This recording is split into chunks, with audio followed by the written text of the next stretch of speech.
हिंदू धर्म में अग्नि को बहुत ही पवित्र माना गया है। हवन करने के लिए अग्नि की आवश्यकता होती है। अग्निदेव मनुष्य के जन्म से लेकर मरण तक साथ रहते हैं। कोई भी शुभ कार्य अग्निदेव के रूप में हवन तथा यज्ञ करके पूर्ण किया जाता है। शादी विवाह में अग्नि के ही समक्ष 7 फेरे लिए जाते हैं।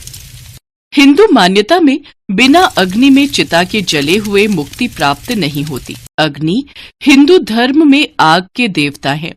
वो सभी देवताओं के लिए यज्ञ वस्तु पहुंचाने का माध्यम माने जाते हैं।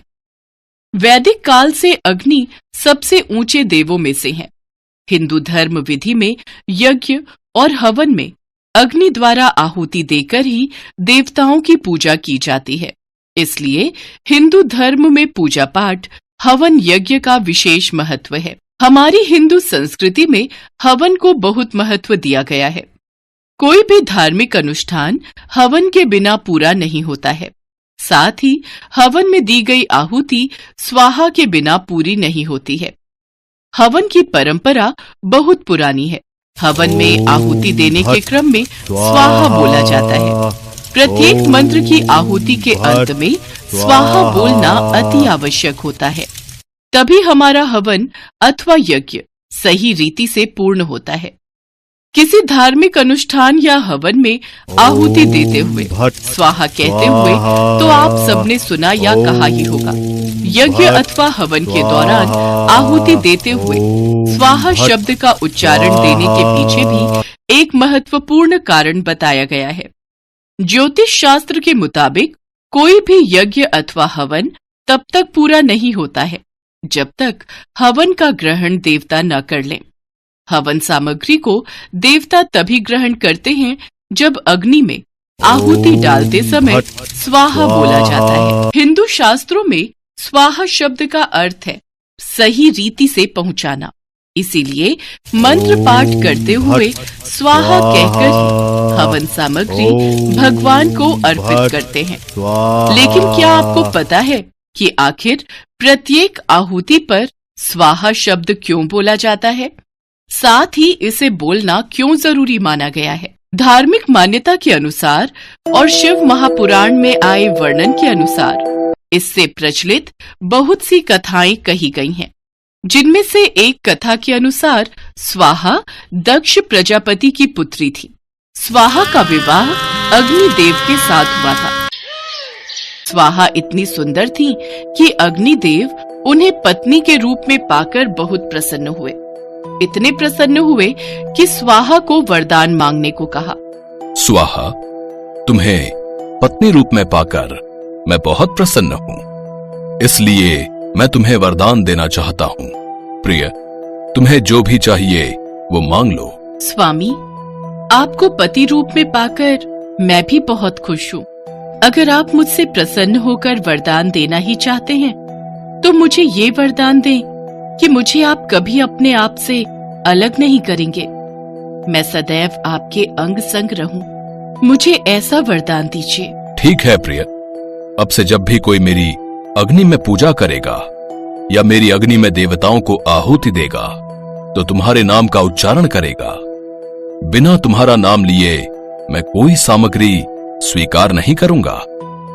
सदैव हवन और यज्ञ में दी जाने वाली आहुति में स्वाहा बोले जाने पर ही मैं आहुति स्वीकार करूंगा। और फिर अग्निदेव के द्वारा पत्नी स्वाहा को दिए वरदान के पश्चात हवन तथा यज्ञ में आहुति के समय स्वाहा का उच्चारण किया जाने लगा। पुराणों के अनुसार पूर्व काल में शिलाद नाम के एक ऋषि मुनि थे। वो ब्रह्मचारी थे। ब्रह्मचर्य का पालन करते करते शिलाद ऋषि मुनि को बुढ़ापा आ गया। अब उनके मन में एक भय सताने लगा। भय यह था कि बिना संतान उनकी मृत्यु के बाद उनका वंश समाप्त हो जाएगा। इसलिए उन्होंने अपने वंश को आगे बढ़ाने के लिए इंद्रदेव की कठोर तपस्या करने का निश्चय किया। एक दिन इंद्रदेव उनकी भक्ति से प्रसन्न होकर प्रकट हुए। हे मुनिवर, मैं आपकी भक्ति से अत्यंत प्रसन्न हूँ। मांगो, आपको क्या वर चाहिए? इंद्रदेव, मुझे वरदान दीजिए कि मुझे ऐसे पुत्र की प्राप्ति हो जिसे मृत्यु छू भी ना सके। मुनिवर, ऐसा पुत्र देने में तो मैं असमर्थ हूँ। आपकी इच्छा तो केवल देवों के देव महादेव ही पूरी कर सकते हैं। आप महादेव की तपस्या कीजिए, वो आपकी मनोकामना जरूर पूरी करेंगे। इंद्रदेव के कहे अनुसार शिलाद घने जंगलों के बीच बैठकर महादेव की कठोर तपस्या में जुट जाते हैं और कई सालों की कठोर तपस्या के बाद उनकी भक्ति से प्रसन्न होकर महादेव उनको दर्शन देते हैं। शिलाद, हम तुम्हारी तपस्या से प्रसन्न हुए। कहो, तुम क्या वर मांगना चाहते हो? हे प्रभु, मुझे आपके समान ही पुत्र चाहिए, जो कि अयोनिजा हो और जिसको मृत्यु छू भी ना पाए।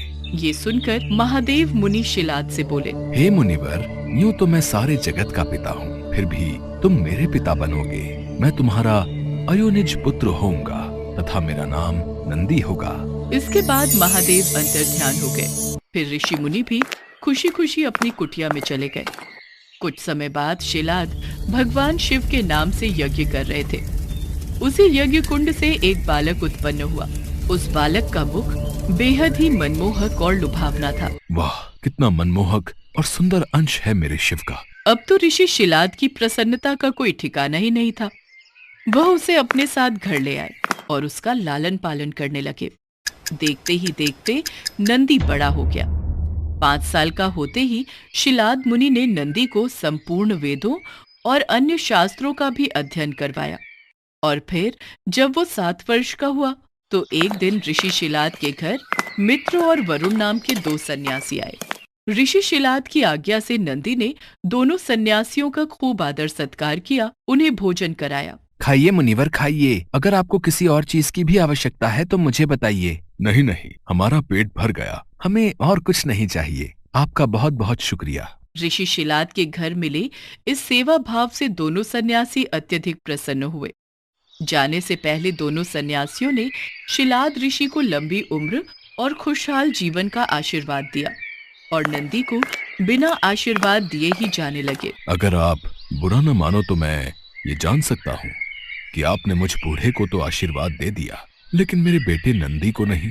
तब सन्यासियों ने बताया, हमें ये बात कहते हुए बेहद ही दुख हो रहा है, लेकिन सच तो यह है कि नंदी अल्पायु है, अर्थात उसकी आयु बहुत कम है। हाँ मुनिवर, उसके पास केवल 1 वर्ष का ही समय है।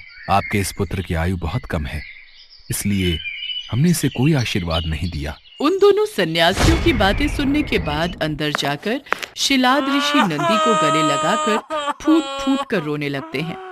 तब नंदी अनजान बनते हुए उनसे पूछते हैं, पिताश्री, आपको ऐसा कौन सा दुख आ पड़ा जो आपका शरीर इस तरह कांप रहा है और आप फूट फूट कर रो रहे हैं? पुत्र, सन्यासियों ने बताया कि तुम अल्पायु हो और इस बात से मैं बेहद दुखी हूँ। तुम ही बताओ, मेरा ये दुख कैसे दूर होगा? पिता के मुख से ऐसी बातें सुनकर नंदी हंसने लगता है और कहता है, आपने मुझे स्वयं भगवान शिव के आशीर्वाद से पाया है, तो मेरे इस जीवन की रक्षा भी भगवान शिव ही करेंगे। आप इस बात की बिल्कुल भी चिंता न करो। फिर अगले दिन नंदी अपने पिता से आज्ञा लेकर महादेव की तपस्या करने के लिए भुवन नदी पर चले गए और वहां पहुंचकर वो नदी किनारे बैठकर शिव जी की कठोर तपस्या करने लगे।